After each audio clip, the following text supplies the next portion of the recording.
Muy buenos días, hermanos.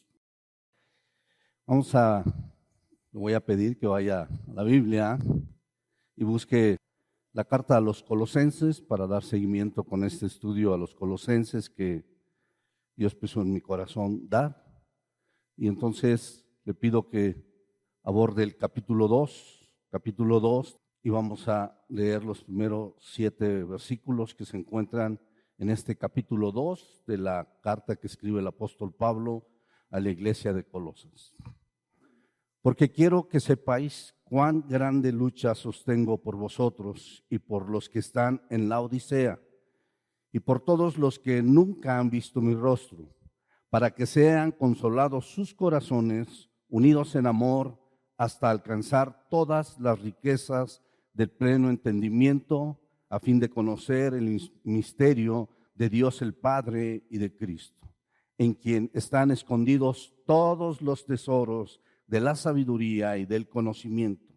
Y esto lo digo para que nadie os engañe con palabras persuasivas, porque aunque estoy ausente en cuerpo, no obstante en espíritu estoy con vosotros, gozándome y mirando vuestro buen orden y la firmeza de vuestra fe en Cristo. Por tanto, de la manera que habéis recibido al Señor Jesucristo, andad en Él, arraigados y sobreedificados en Él y confirmados en la fe, así como habéis sido enseñados, abundando en acciones de gracias. Señor, te agradezco por tu palabra, porque nos das la oportunidad de conocerte más y de saber de ti, de tu voluntad, de tus planes, Señor, para nuestras vidas. Y sobre todo, Padre, nos pones en nuestro corazón esta palabra.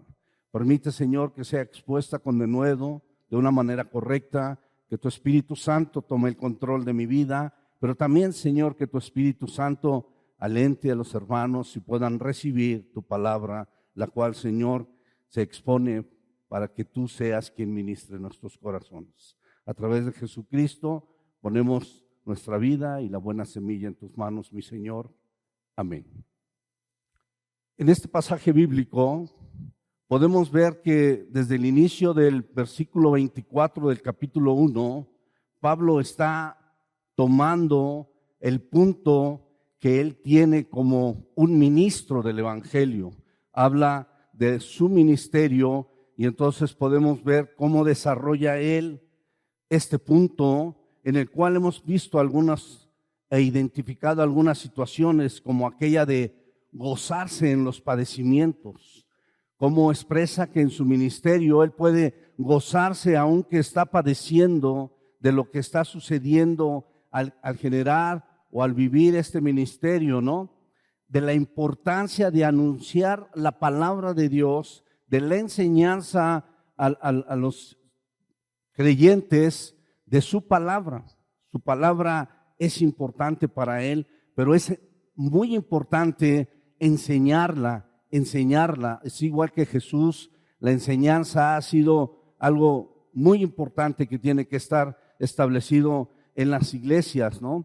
Y esta enseñanza dice que es para presentar a todo hombre delante de Cristo cada vez más perfecto, de manera que no es una predicación, no es Pablo, no es la manera de hacerlo, es su palabra en la vida del creyente la que hace este efecto. Y entonces él empieza a hablar de su ministerio, termina por aquí diciendo el versículo 29 que ese trabajo está luchando según la potencia del Señor, y entonces esa potencia que actúa poderosamente en él. Y ahora, en este momento, al ver el punto del apóstol Pablo, creo me hace pensar que es lo más importante, la característica, el atributo, la sustancia más importante que debe tener alguien que quiere servir a Dios, el ingrediente más importante. Probablemente usted piense en este momento que es el conocimiento de su palabra. Es importante conocer su palabra. Claro que no hay que ser neófitos, no podría un neófito hablar a la iglesia. Hay que conocer de lo que se va a hablar, hay que conocer antes de enseñar. Y entonces Pablo no era un neófito. Sin embargo, no es el ingrediente más importante. El conocimiento de esa palabra es vital, pero no es para Pablo el punto más importante. Recuerden ustedes que esta iglesia ha sido atacada, se han involucrado los judíos, los gentiles, que tienen los judíos ahí el leganismo en todo su esplendor, gentes que saben y que piensan que a través del legalismo y de cumplir y de cumplir y de hacer es la manera correcta de acercarse a Dios, ¿no?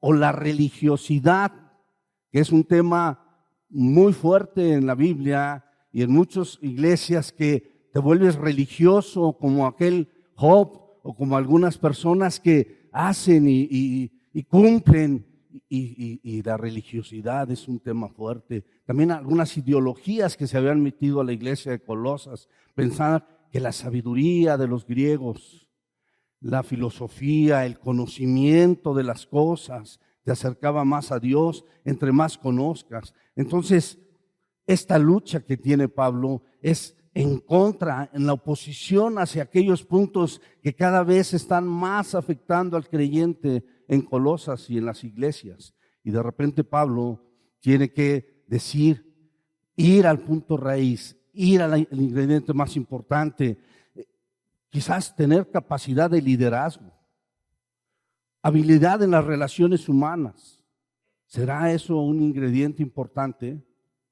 Tener elocuencia aquí para poder enseñar y para hablar, probablemente sea importante, pero no sería el ingrediente más importante que debería de tener un siervo del Señor. Algunos dirán, con toda razón, hermano, la santidad, la pureza del hombre que sirve, la mujer que sirve al Señor, la santidad, la pureza de vida, o quizás ser compasivo o tolerante. ¿Cuál será el ingrediente más importante? Quizás la combinación de alguno de ellos, o quizás todos juntos. Y si no lo hemos puesto en la pantalla, el ingrediente más importante que debe tener todo siervo de Dios es el amor. Ahí es donde Pablo llega con todo y sabe que es donde hay que trabajar y sabe que es la manera correcta de trabajar, porque quiero que sepáis cuán grande lucha sostengo por vosotros y por los que están en la Odisea y por todos los que nunca han visto mi rostro, para que sean consolados de sus corazones. Y entonces dice, unidos en amor. Y esta palabra de consuelo tiene que ver con fortaleza. Fortaleza. Por eso yo he puesto esta tarde a esta conferencia, fortalece tu corazón, fortaleza. Y entonces puedo tomar diversos ejemplos bíblicos en donde ahí está el amor, implícito en el servicio, implícito en el propósito, implícito en lo que quiere hacer, implícito en los planes de Dios. Dígame algún pasaje sobresaliente del amor de Dios.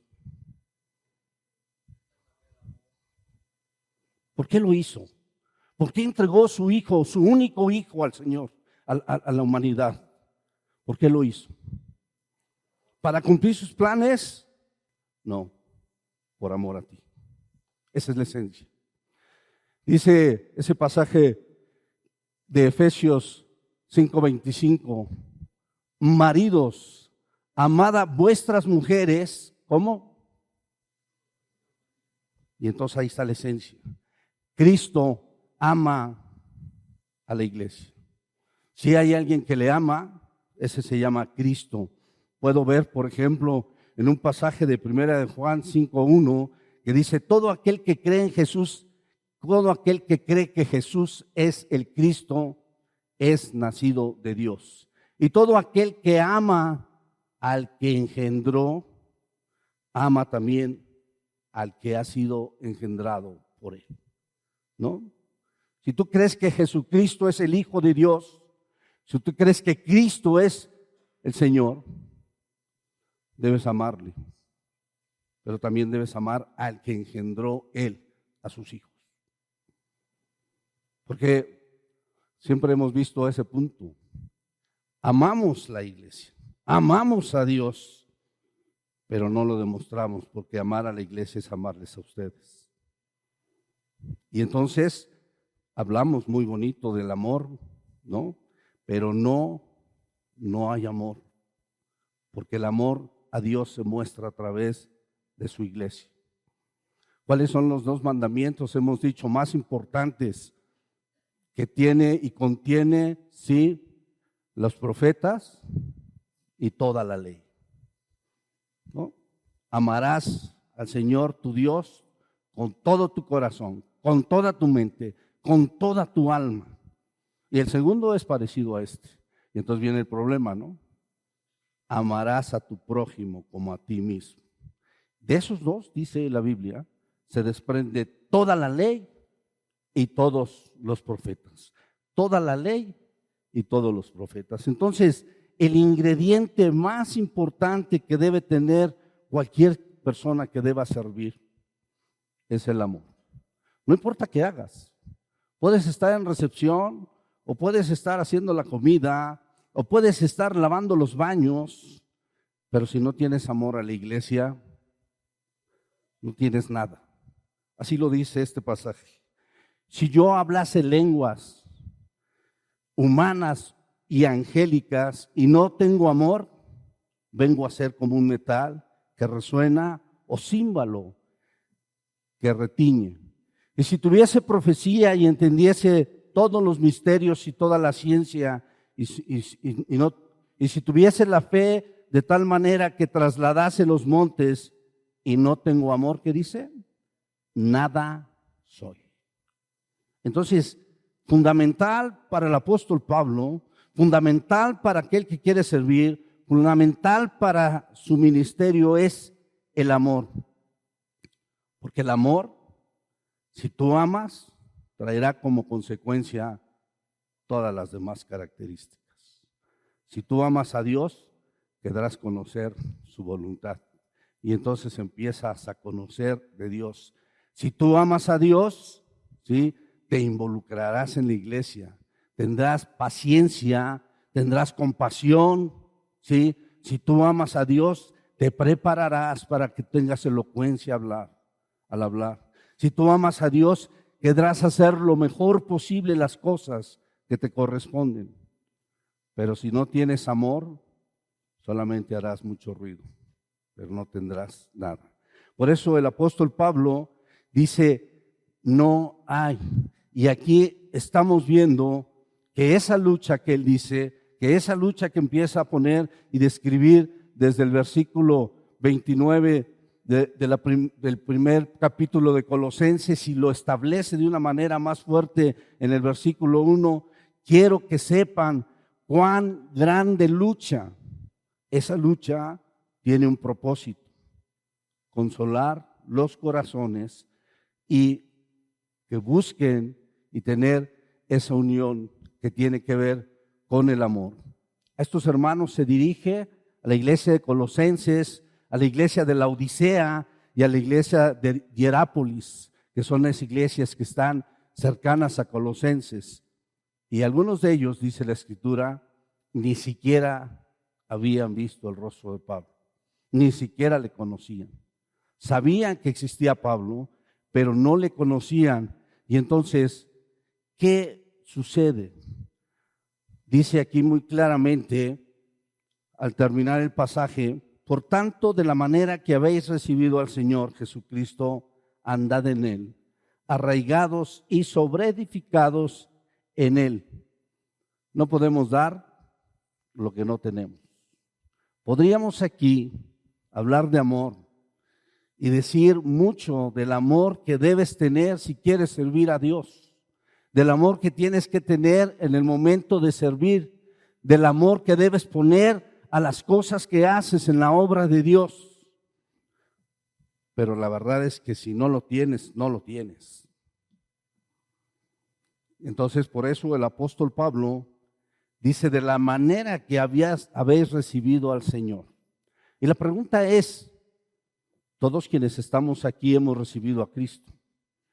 Sabemos que Él es nuestro Salvador. Sabemos lo que hizo en la cruz por nosotros. Sabemos que Él está sentado a la diestra del Padre y aboga cada momento por nosotros. Sabemos que Él ha dado su Espíritu a nuestra vida. Sabemos que Él está trabajando al pendiente de nosotros. Y sabemos muchas cosas que Él ha hecho por nosotros.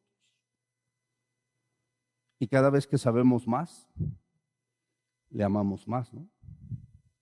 Cada que usted y yo sabemos la grandeza, el poder, la misericordia, la bondad que Él establece en nuestra vida, podemos cada vez más adorar su nombre. Y entonces es cuando el apóstol Pablo dice,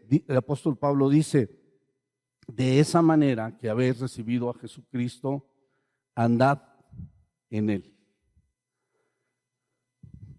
Muchos venimos a la iglesia, muchos estamos en la iglesia, pero pocos andamos como Él quiere que andemos. Esa es una realidad, no solo en la Buena Semilla, sino en muchas iglesias. Porque esa es la realidad del creyente, andar en Él. ¿Qué significa? Que como cristianos tenemos que buscarle más, meternos más. Pero hay un punto básico que tiene que ver con las palabras que el apóstol Pablo dice aquí: arraigados y sobreedificados en Él. Y entonces yo quisiera desarrollar este punto 1 para que usted pueda ver qué es lo que necesita el creyente para poder tener esa base de amor o para poder desarrollar un servicio como el apóstol Pablo. Y entonces luchar como se debe luchar correctamente. Esta palabra de arraigados tiene que ver con echar o hacer raíces. Y hemos dicho mucho aquí que la base, aunque no se ve, de toda estructura tiene que ver con los cimientos, con la raíz. Los árboles, entre más altos, más raíces, ¿no? Los edificios, entre más altos, más cimientos, arraigados, que tiene que ver de raíces. Y la pregunta es, ¿qué tanto estamos arraigados en el Señor? ¿Qué tanto hemos echado raíces? ¿Qué tanto hemos cimentado en el Señor? Porque esto es lo que dice el apóstol Pablo. Si nosotros podemos cimentar, establecer, poner las bases correctas, entonces podríamos. Y déjeme leer un pasaje que se encuentra en la carta a los Romanos, Romanos capítulo 6, versículo 3 al 5, dice: ¿o no sabéis que todos los que han sido bautizados en Cristo Jesús, hemos sido bautizados en qué? En su muerte. Porque somos sepultados y juntamente con Él para muerte por el bautismo, a fin de que como Cristo resucitó de los muertos por la gloria del Padre, así también nosotros andemos en vida nueva. Nadie puede tener una vida nueva si no ha muerto a sí mismo. Un cantante dice: yo acudí a mi funeral. Qué gozo es acudir a su funeral. En esta vida, primero te mueres y luego te sepultan, ¿no? El cristiano no. Lo sepultan y muere. Pero muchos están sepultados pataleando. La verdad es que fuimos sepultados juntamente con Cristo. Dice Pablo: ahora ya no vivo yo. ¿Quién vive? Ese es el tema. La raíz tiene que ser Cristo. La piedra angular tiene que ser Cristo. El cimiento tiene que ser Cristo. Si no lo es, no puede haber una raíz o no puede haber un cimiento que te sostenga correctamente. No hay cimientos, no hay bases. Por eso dice que fuimos sepultados juntamente con Cristo, ¿sí? porque fuimos bautizados, bautiza, sumergir. Y entonces es a fin de que como Cristo resucitó de los muertos por la gloria del Padre, así también nosotros andemos en vida nueva. Si no mueres, no puedes resucitar. ¿A quién vamos a resucitar si no se ha muerto? El principio que tiene que ver con la vida cristiana es morir a ti. Sí, es que es mi carácter, hermano. No es tu carácter.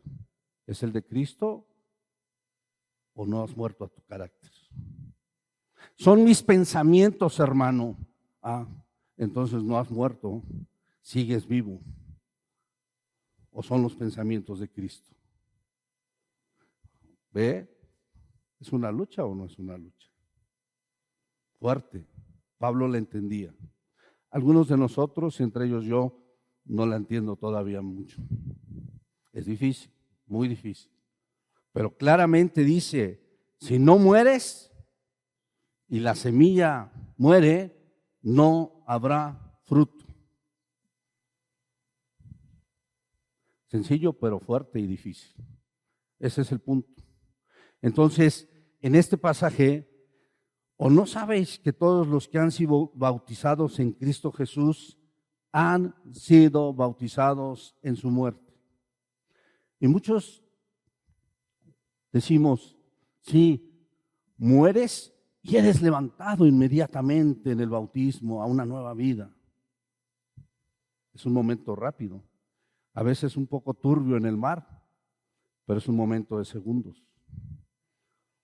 Pero ese bautizo, esa vida espiritual, ese nacimiento espiritual que Dios ha dado a tu vida, ahora viene una lucha. Y entonces hay que morir.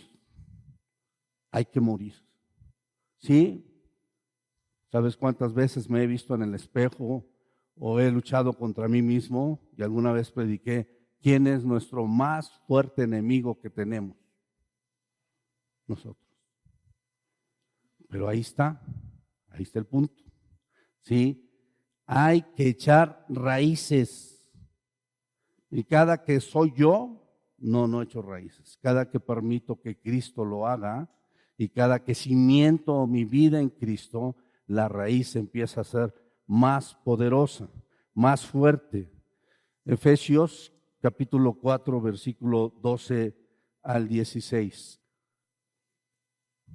A fin de perfeccionar a los santos para la obra del ministerio, para la edificación del cuerpo de Cristo.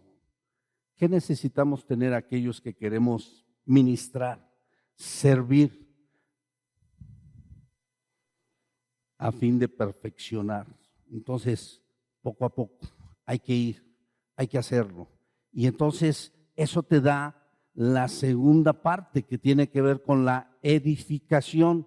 Construir un edificio. Ya pusiste bases, empiezas a crecer, ponerle más pisos, crecer en una obra. Eso es edificar. Y estamos aquí, todo creyente tiene que crecer. ¿Se acuerda de aquel síndrome de Peter Pan? No es para nosotros. Aquellos que van a las casas y toman una lección descubriendo la vida cristiana me entenderán. No hay síndrome de Peter Pan para los creyentes. Aquí en la iglesia y como creyente es crecer, crecer y crecer. Para la edificación del cuerpo de Cristo, hasta que todos lleguemos a la unidad de la fe y del conocimiento de Dios, a un varón perfecto, a la medida de la estatura de la plenitud de Cristo, para que ya no seamos niños fluctuantes, llevados por doquier de todo viento de doctrina, por estratagema de hombres que para engañar emplean con astucia las artimañas del error, sino que siguiendo la verdad, siguiendo lo que te han enseñado, siguiendo lo que Dios quiere, ¿en qué? En amor. ¿Lo puede ver? En amor. Siguiendo ese conocimiento, llénate de sabiduría, llénate de conocimiento, siguiendo la verdad, en amor, crezcamos en todo en aquel que es la cabeza, esto es Cristo, de quien todo el cuerpo bien concentrado y unido entre sí por todas las coyunturas que se ayudan mutuamente según la actividad propia de cada miembro, recibe su crecimiento para ir edificándose otra vez en amor. Este es el punto de Pablo, este es el punto del creyente. Arraigados y sobreedificados es la base que tiene que tener todo creyente. No podemos amar, no podemos decir, tengo que amarlo, tengo que amar a la iglesia. Eso lo produce ¿quién? El fruto del Espíritu, ¿no? Es parte del fruto, el amor. Seguramente muchos de los que estamos aquí, pues nunca nos imaginamos cuánto amaríamos a la iglesia. Y algunos, como he dicho muchas veces en nuestra rebeldía, dijimos, ¿pero por qué? ¿Por qué soy así? ¿Por qué me interesa? ¿Por qué me duele? Porque Dios estaba poniendo ese amor. Porque Dios pone ese amor en tu vida. A medida que tú hagas raíces en Él, entonces puedes tener la esencia del amor y esa puede darte crecimiento, no solo a ti, ¿a quiénes? A los demás. Entonces podemos mirar que esta parte de poner raíces es importante para el creyente, porque podrías hacer y deshacer y quejarte y otra vez y no me gustó y no me parece, pero ¿por qué lo hacen así? ¿Por qué no entienden? ¿Por qué no entienden? Es que no entienden y no entienden. Bueno, porque no hay raíces.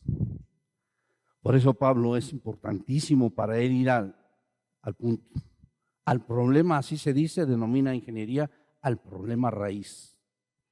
Puedes hacer muchas cosas afuera, pero si no vas al problema raíz, no lo vas a solucionar, va a volver a crecer, se va a volver a exhibir. Entonces, es importante que entendamos que hay que poner raíces en Cristo. Eso es lo que está haciendo Pablo, eso es lo que quiere en la enseñanza, en el amor, el conocimiento. Y entonces, diría a través de este pasaje, que ahora sí que voy de atrás para adelante, dice, y esto lo digo para que nadie os engañe con palabras persuasivas. Si no estás cimentado, si no tienes buenos cimientos, si no tienes raíces correctas, tú vas a ser, como dice esta escritura que leíamos, como el viento te va a llevar de aquí para allá. Te va a mover muy fácilmente, según lo que veíamos en Efesios, y entonces vas a ser llevado por doquier.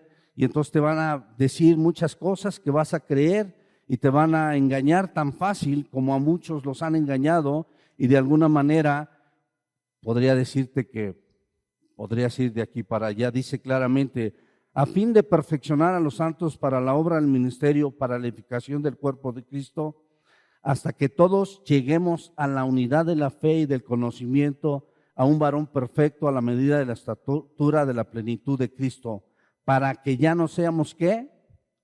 Niños. Fácil. A un niño lo puedes engañar muy fácil. Le puedes decir cualquier mentirita y él se la va a creer completamente. Y quienes no conocemos de la palabra, es muy fácil que nos puedan decir algo y que nos dejen con la boca abierta y hasta temor nos dé y digamos, tiene razón. Ah, no. Es que es eso de entender y conocer y ser sabios, y entonces los griegos estaban influenciando a la iglesia de Colosas. Si no lo haces, es pecado. Y si no lo haces, te vas a ir al infierno. Es legalismo, ¿no? Y entonces a la iglesia se introducen muchas situaciones que no tienen que ver con un verdadero evangelio. Y entonces de repente estamos idolatrando otras cosas que no tienen que ver con Cristo. Nos preocupamos por un sinnúmero de situaciones en la iglesia que no tienen que ver con adorar a Cristo. un sinnúmero de situaciones que no tienen que ver con darle el reconocimiento debido a su gloria. Y se llama idolatría. Entonces, Pablo tiene que ir directamente a este punto, ver, hacerlos entender, y entonces, para que ya no sean como niños, ¿sí?, llevados por doquier, que de alguna manera sean engañados. Y por eso dice aquí en este pasaje que teníamos de Colosenses, y esto lo digo, y esto lo afirmo y lo comento, para que nadie os engañe con palabras persuasivas. El engaño es engaño. No, hermano, yo me doy cuenta cuando alguien me quiere engañar. Por eso se llama engaño, porque no te das cuenta. Y podría ponerte cantidad de ejemplos de tan fácil que nos pueden engañar si no estamos cimentados, si no estamos arraigados, si no tenemos perfectamente las bases correctas como hijos de Dios. Y entonces Pablo está preocupado, pero no solamente preocupado, está ocupado. Por eso lucha, por eso está ahí. Y entonces aquí hay un punto muy bueno, dice versículo 2, para que sean consolados sus corazones, unidos en amor, hasta alcanzar ¿qué?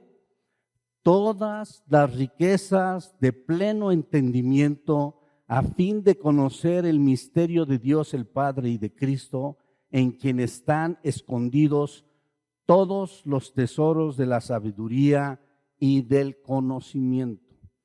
Propósito, amor. Propósito, luchar para que puedan tener ese amor. Consecuencia, entendimiento, conocimiento. ¿De qué? De los misterios del Dios, de Dios Padre y del Hijo. Y entonces en ellos están escondidas todos los tesoros de la sabiduría y del conocimiento. De manera que si usted quiere ser sabio, no se trata de cuánto, a ver a cuánto aprendo. Quiere tener conocimiento más allá de lo que pueda meter a su cerebro, tiene que ver con una relación con Cristo. ¿Cómo puedo yo conocer a alguien de ustedes mejor? Que me den un libro y yo lo leo. ¿Me puedes dar el libro de Saraí para conocerla mejor? Y le voy a leer desde que nació, y le voy a leer y sus cumpleaños, y le voy a leer sus berrinches, perdón. Le voy a leer muchas cosas, mejor dicho. ¿Será que él le conozca? O mejor, me tomo unos cafecitos con Saraí y platico con ella, ¿no? ¿De qué manera podemos conocer a alguien? Y es que los cristianos pensamos que el conocer a Dios es conocer, conocimiento. Y a ver, versículo, el Salmo 23, el Salmo 91, el Salmo, el 1, no sé, y no lo sabemos. Y entonces hasta. La pregunta es, ¿conoces a Cristo?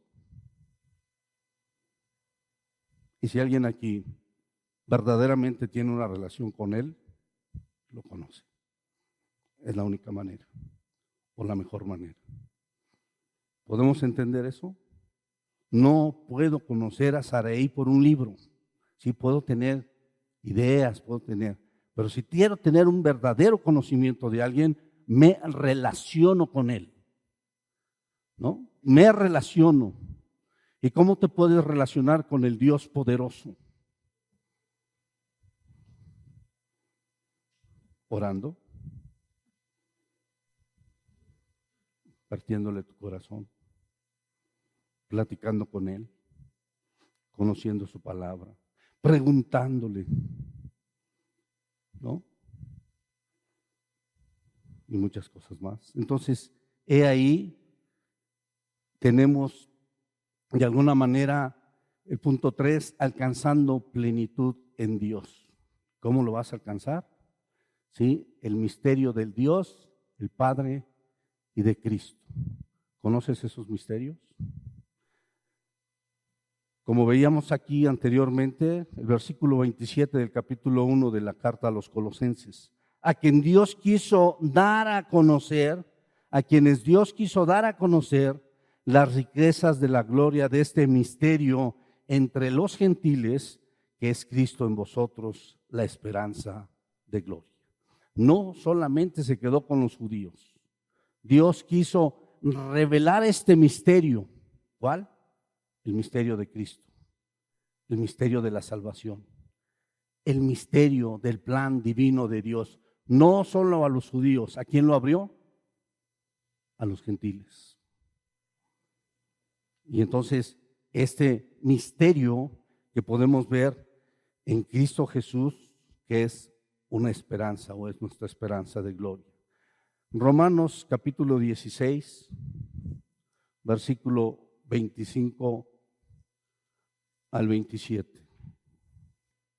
Y al que puede confirmaros según mi evangelio y la predicación de Jesucristo, según la revelación del misterio que se ha mantenido oculto desde tiempos eternos, pero que ha sido manifestado ahora y que por la escritura y que por las escrituras de los profetas, según el mandamiento del Dios eterno, se ha dado a conocer a todas las gentes para que obedezcan a la fe, al único y sabio Dios, sea la gloria mediante Jesucristo para siempre. Amén. Este misterio no se había dado a conocer, estaba oculto. Este misterio se ha dado a conocer por la voluntad de Dios ahora en estos tiempos a nosotros. Gracias a los profetas, gracias a su palabra, gracias a su presencia, gracias a su espíritu, cada día tú te acuerdas, conociendo a lo desconocido, creo que así se llama, te acuerdas descubriendo la vida cristiana. Se deja conocer. Solo se deja conocer lo suficiente. Si Él se revelara de un solo golpe a nosotros, no podríamos. Él se deja revelar. Él te revela.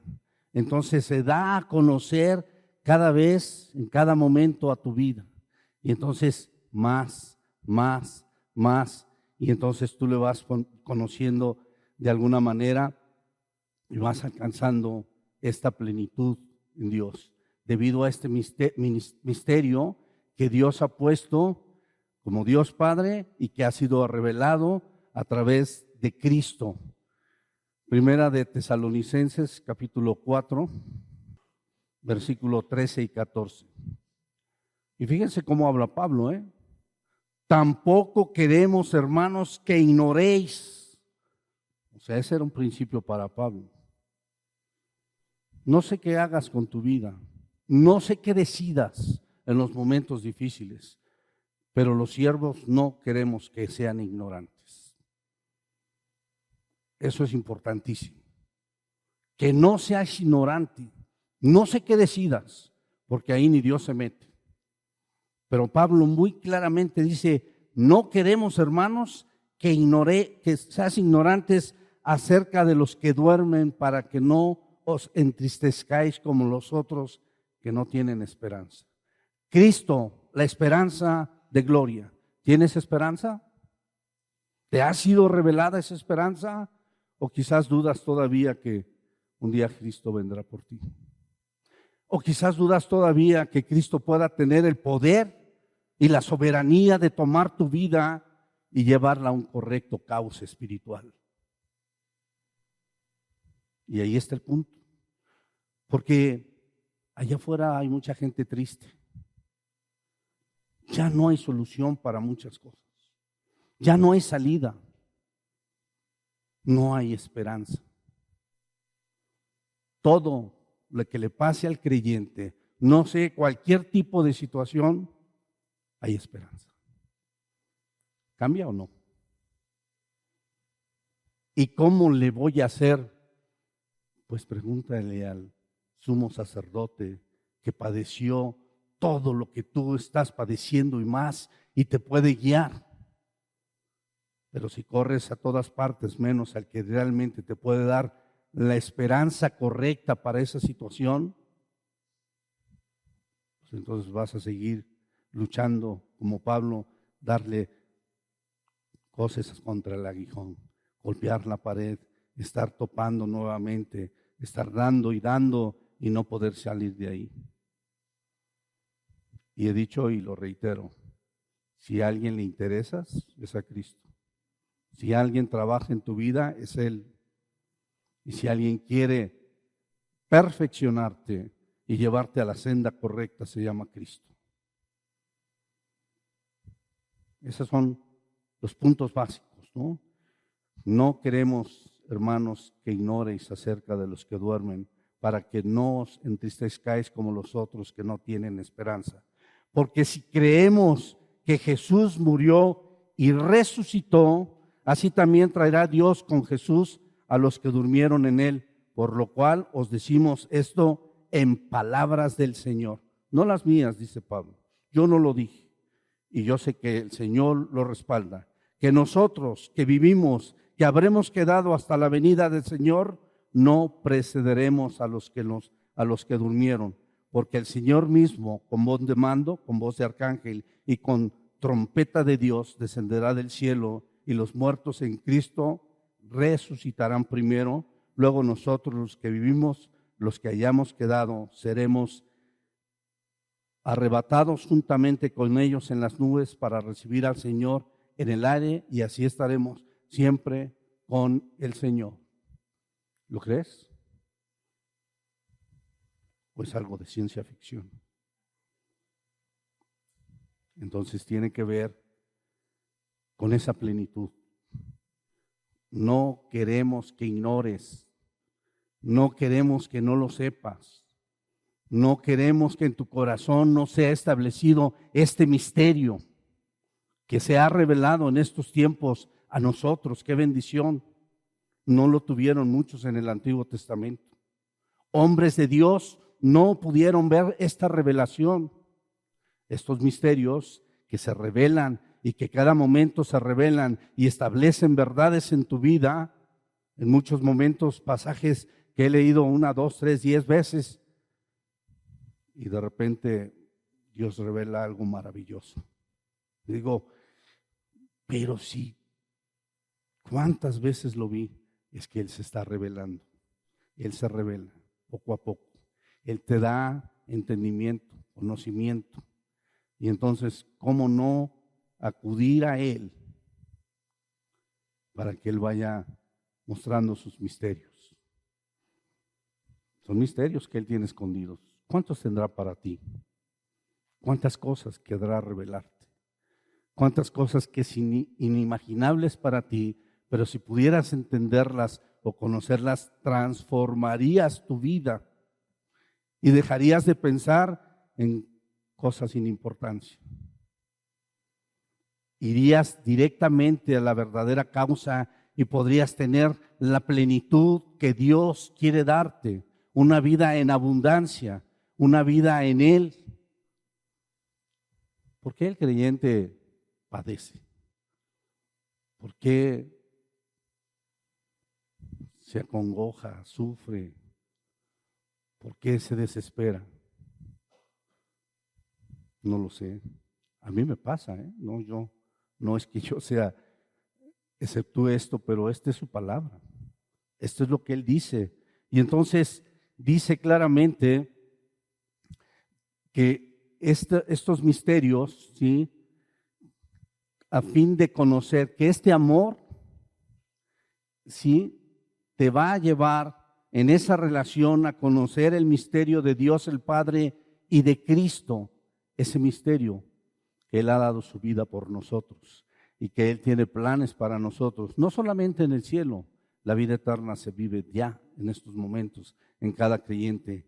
Y dice, en quien están escondidos todos los tesoros de la sabiduría y del conocimiento. Ahí están puestos. Y quiero leerte un salmo, el Salmo 73, para que veas la perspectiva humana contra la perspectiva divina, para que tú puedas ver cómo es un ejemplo muy claro de cómo nosotros de alguna manera estamos ahí siempre como que sufriendo, como que metiéndonos en situaciones que no. Este Salmo 73 lo escribe un ministro de alabanza, ¿no? Vea el título que tiene aquí, Salmos número 73, Salmo de Asaf. ¿Quién era Asaf? Dirigía alabanza. Era el encargado de llevar al pueblo hacia la presencia de Dios, a que llegase a ser ministrado por el Señor. Y este hombre, Asaf, un ministro que sirve al Señor, porque eso es lo que hace. Por muy bonito que tocara o no tocara, sirve al Señor con el propósito firme de llevar a su pueblo hacia la adoración. Esa era la alabanza. Y entonces este hombre, fíjese lo que dice: oh Dios, da tus juicios al rey, el 73. Ciertamente es bueno Dios para con Israel, para con los limpios de corazón. En cuanto a mí, casi se deslizaron mis pies, por poco resbalaron mis pasos, porque tuve envidia de los arrogantes, viendo la prosperidad de los impíos, porque no tienen congojas por su muerte, pues su vigor está eterno. No pasan trabajos como los otros mortales, ni son azotados como los demás hombres. Por tanto, la soberbia los corona, se cubren de vestido de violencia, los ojos se les saltan de gordura, logran con sus creces los antojos del corazón, se mofan y hablan con maldad de hacer violencia, hablan de altanería. ¿De quién está hablando? De los impíos, de los malos. Es el título, el destino de los malos. Y él puede ver todo esto que está sucediendo a los malos con sus propios ojos, y entonces hay un sentido de injusticia en su corazón, un sentido de molestia, un sentido de no es correcto. Ponen su boca contra el cielo y su lengua pasea la tierra. Por eso Dios hará volver a su pueblo aquí, y aguas en abundancia serán extraídas para ellos. Y dicen: ¿cómo sabe Dios? ¿Y hay conocimiento en el Altísimo? O sea, ¿qué no se dará cuenta Dios de lo que está pasando? ¿No entenderá Dios esta injusticia? ¿Por qué yo, que hago bien, que me porto bien, que camino bien, que vengo a la iglesia, que hago, por qué no me va bien? Y aquellos impíos, malos, que hacen lo que quieren, ¿cómo los bendice Dios?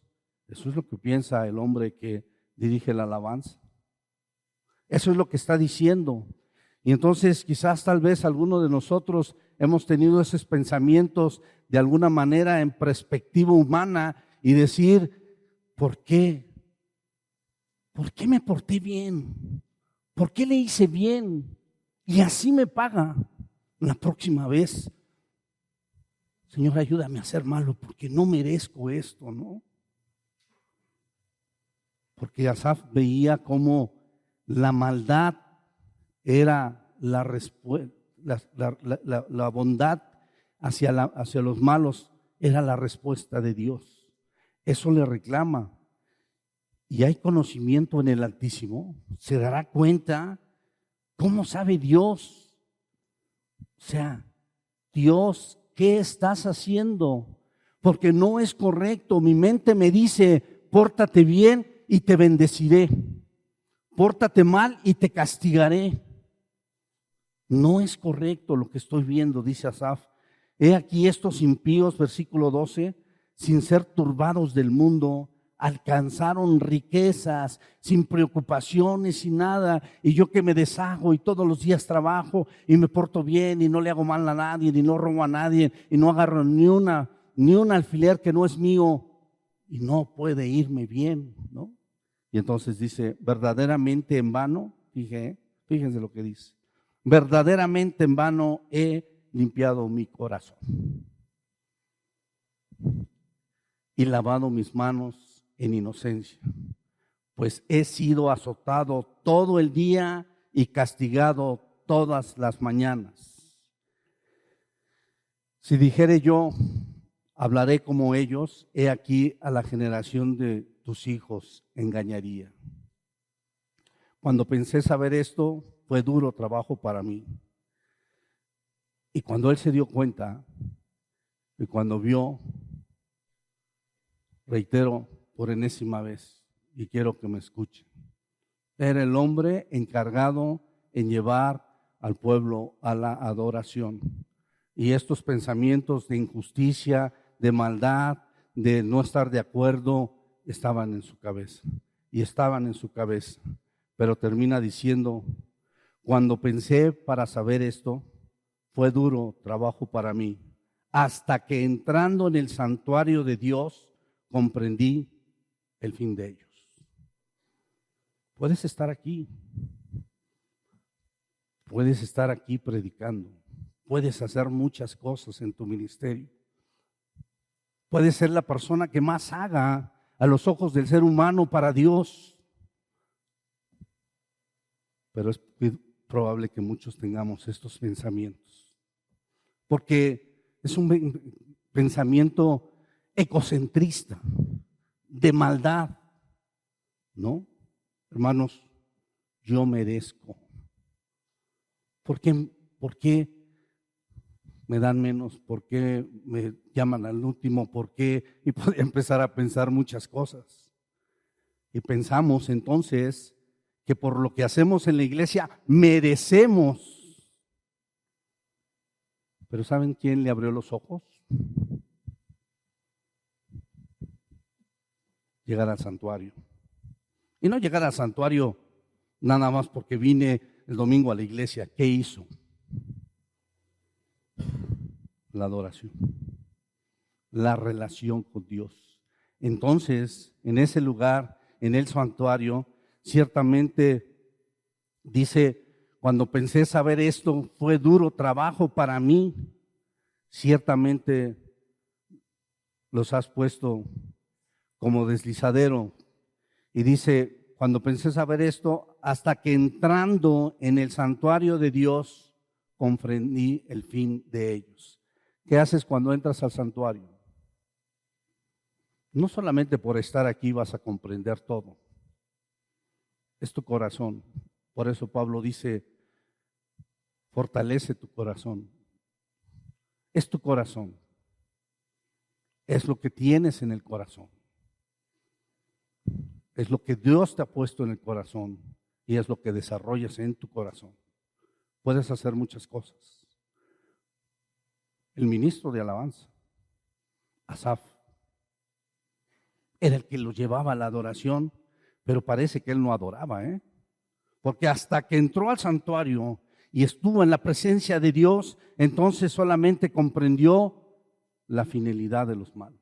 Así que podría decirte que hay una perspectiva humana de pensamiento, pero si te relacionas con Dios vas a tener una perspectiva divina de lo que Él quiere y de la manera de hacer las cosas. Y eso está diciendo Pablo, eso es lo que quiere Pablo, eso es a donde los quiere llevar. Hemos hablado de sabiduría, de entendimiento, y no quisiera meterme en esos temas, pero eso es lo que te lleva al otro. Entonces, podríamos ver que lucha. Y inicio como empecé con este versículo. Porque quiero que sepáis cuán grande lucha sostengo por vosotros. Y esta palabra de lucha tiene que ver con un griego que se denomina agonizomai, que tiene que ver con la palabra agonizar. Agonizar. Entonces, esta imagen de agonizomai fue tomada de algunos puntos que se juegan en los juegos públicos, cuando hay contendencia, cuando hay que dar todo y cuando hay que luchar en esa contienda. Pablo lo dice muy claramente en esa carrera que tiene que dar. Desde la antigüedad, esta palabra sí, ha sido concebida como un combate en donde se decide el destino de cada quien. ¿Cuánto luchas? ¿Cómo lo haces? ¿Cómo luchas por ello? Algunas veces he puesto ejemplos así como, yo cuánto hubiera querido ser pianista, con todo mi corazón. Así, hermanos, wow, sería así maravilloso. ¿Cómo no? Sí, adelante. Desde embajadores, Andresito, ¿no? Sí. Todos los sábados vienes a ensayar. Ay, no, todos los sábados. ¿Voy a perder todos los sábados? No, se me hace mucho. Y además, 3, 4 horas de ensayo los sábados. Ay, no, media hora. Y entonces cuando ves el precio, se te acaba la pasión. Es algo que no quería seguramente. Porque fácil lo dejé, ¿no? Fácil dejas algo cuando no lo quieres, cuando no luchas por él. Ay, no, son muchos kilómetros el maratón. Yo 5 y ya. Pero la gente que ama correr un maratón no corre en ese momento, se prepara durante todo el año y hay muchos sacrificios que hacer. Ese es el ejemplo de esta palabra de agonizar hasta dar la lucha hasta la agonía. Y sí tiene que ver mucho porque aquí hay muchos deportistas. ¿Qué involucras en una competencia? Carlitos, Betsa, no sé, la gente. ¿Qué involucras cuando compites? ¿Alguno de ustedes ha estado en una competencia? ¿No? En la secundaria, no sé, así. Ahí estaba viendo un partido de fútbol americano y mi pasión, que también la dejé por otras cosas, pero era algo de dar. He dicho alguna vez que me ponían boca abajo en un pizza, no, en la boca 7 y se subía el entrenador y aventaba el balón. Y bien tranquilo, se hacía para atrás. Y yo tenía que salir, ¡brum! Y si no agarraba el balón, al tambo de agua helada, con hielos. Y me hice muy diestro para correr. Así. Y nunca me salí de fútbol americano. Jugué en la vocacional y en Upixa. Creo que me gustaba más que el piano, ¿eh? Sin embargo, yo recuerdo claramente cuando ya no puedes, cuando estás, tú puedes, y dale, y si no, quién sabe qué. Y tienes que sacar un extra, ¿no? Pero yo lo que le diría a ustedes, no solamente en lo físico, ¿qué involucra a un atleta correr una carrera, jugar una competitividad? ¿Por qué no ganan los mexicanos? ¿Ha escuchado por qué no ganan los mexicanos? Porque mentalmente no están preparados. Eso he visto mucho, ¿no? No tienen mentalidad de triunfadores, dicen. Bueno, entonces no solamente es lo físico, es la mente.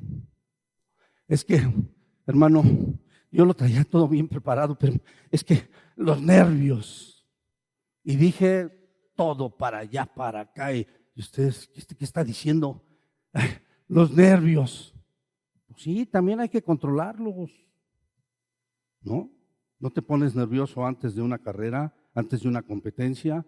Bueno, yo recuerdo personas que ni comían. A mí muchas veces me han dicho, hermano, una galletita, un cafecito. Cuando voy a predicar no como nada, sino al rato voy a estar. Entonces, no solamente es el esfuerzo físico. ¿Qué más involucras? ¿Qué más, Charlie? ¿Qué más involucra?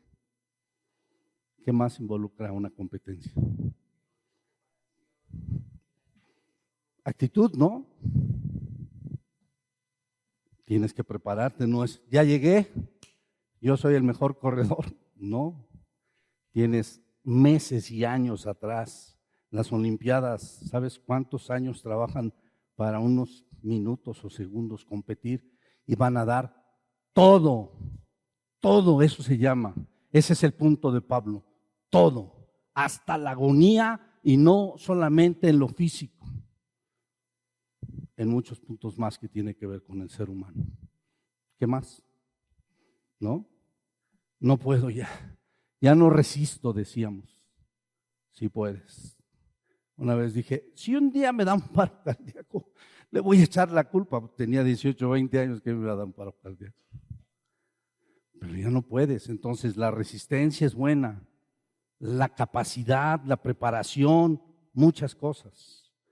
Entonces, por eso dice el apóstol Pablo, quiero que sepáis cuán grande lucha agonasimai, cuánta agonía, cuánto tengo que sostener por vosotros y por los que están en la Odisea y por todos los que nunca han visto mi rostro. Pero aquí hay un punto más. Ustedes luchen hasta la agonía. Pero Pablo tenía que luchar por alguien que ni siquiera era el mismo. Más difícil todavía, ¿no? O sea, échenme la culpa a mí de lo que no puedo, o no quise, o no logré. Pero ¿cómo cargar con ustedes? Digo, los de la Odisea, no ustedes, ¿no? O sea, los colosenses y Hierápolis, ¿no? ¿Cómo cargar? Esa es la pasión, ese es el amor, esa es la raíz que tiene que ver con el servicio a Dios. ¿Bien parado o no, Pablo? Y ni siquiera eran ellos. Si algo he visto quejarse a los pastores es, no, hermano, es que no entienden. O sea, no. Y hacen de todo, pero no entienden. No sé. Lo bueno es que Pablo dice, para lo cual también trabajo, versículo 29, y con esto termino, luchando según, ¿qué? Versículo 29 del capítulo 1, como terminamos la vez pasada, para lo cual también trabaja Pablo, luchando según la potencia de ¿quién? De Cristo. No está en tus manos. Tú trabaja hasta la agonía. Los resultados no los veas. No los veas. Te desanimas. Dice, hermano, tanto tiempo para quizá ponerle todo el empeño, hacer lo mejor posible para... Eso van a dar de comer. ¿No? Entonces, mejor no lo veas. Todo lo que hagas, hazlo como para quién, como para el Señor. No debe preocuparte lo que digan los demás si tú estás haciendo las cosas para Dios.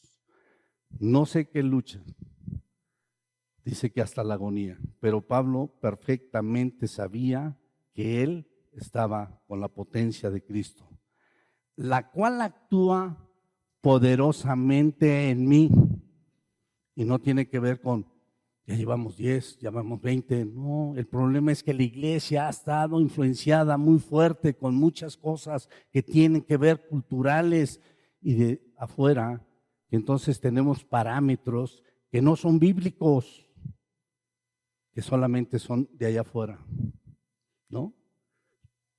Cada vez veo más comunicólogos, administradores, gente involucrada en la iglesia. ¿Por qué? Porque están trayendo cosas de afuera a hacerlas en la iglesia. ¿Cómo podemos tener recursos? Hablemos con el hermano que es administrador y preguntámosle cómo le hacen su empresa para tener, y entonces hacemos una empresa de la iglesia, ¿no? ¿Cómo podemos hacer que los predicadores tengan denuedo y puedan hablar correctamente? A ver, llamemos al comunicólogo, al orador y digámosle que haga un curso a los hermanos y todo. Pastores de Oaxaca, de Puebla, de Guerrero, con denuedo, porque tienen a Cristo en su corazón. Que quizás les sea muy difícil hacer cuentas, pero tienen a Cristo en su corazón. Esa es la diferencia. Entonces, concluyo diciéndote, hermano, fortalece tu corazón, y espero que me hayas entendido. Tu fortaleza no está en ti. La fortaleza que necesitas no está en ti, está en Dios. Por tanto, edifica tu vida en Él. Entre más busquemos a Cristo, mejor siervos vamos a ser. Así que te invito a reflexionar esta palabra y pongas tu corazón delante de ti, de Dios, porque Él puede fortalecerlo. y Él puede darte nuevos ánimos para entonces, si sirves al Dios, lo hagas correctamente. Señor, te damos gracias en esta tarde por tu palabra.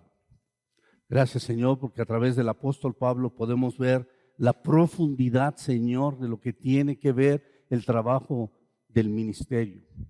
Cualquier cosa que hagamos en tu iglesia, Señor, cualquier cosa que digamos que te servimos, Señor, ayúdanos a tener el corazón idóneo para hacerlo. Antes que otra cosa, Señor, permite que tengamos el amor suficiente para hacer las cosas y para hacerlas correctas. Danos, Señor, la necesidad de cada día más y más y más relacionarnos contigo. Queremos, Señor, que tú seas en nosotros. Permítenos ir muriendo cada vez más a nosotros. Que menguemos, Padre, para que tú crezcas en nuestra vida. Gracias, Dios, porque sé que tú eres bueno y que de alguna manera, Padre, obras en el corazón de nosotros. Permítenos, Señor, que entendamos que tú tienes muchos misterios que revelarnos, muchos. Ayúdanos a no ser conformistas, buscar más de ti, más pasión, más amor por tu obra, Señor. Y gracias, Dios, porque aunque quisiéramos esforzarnos, aunque quisiéramos hacer lo imposible, no podríamos ni siquiera hacer que un cabello creciera con alguien. Mucho menos podríamos transformar su corazón. Danos visión de servicio correcta y haz tú la obra que tienes que hacer en cada uno de mis hermanos y en la mía. Bendice, Señor, a todos quienes hacen un trabajo en esta iglesia y aléjalos del legalismo, de la idolatría, del egocentrismo, Señor, y de muchas cosas que dañan tu obra, Señor. Gracias te doy por tu palabra. Gracias, Señor, porque tú hablas a nuestros corazones. Y gracias, mi Dios, por el servicio que se hace en este lugar y por cada uno de tus siervos. Bendícenos a todos, Padre, y permite que vayamos siendo perfeccionados hasta llegar a la estatura del varón perfecto que es Jesucristo en nuestras vidas. Amén. Pues que Dios les bendiga. Hemos concluido.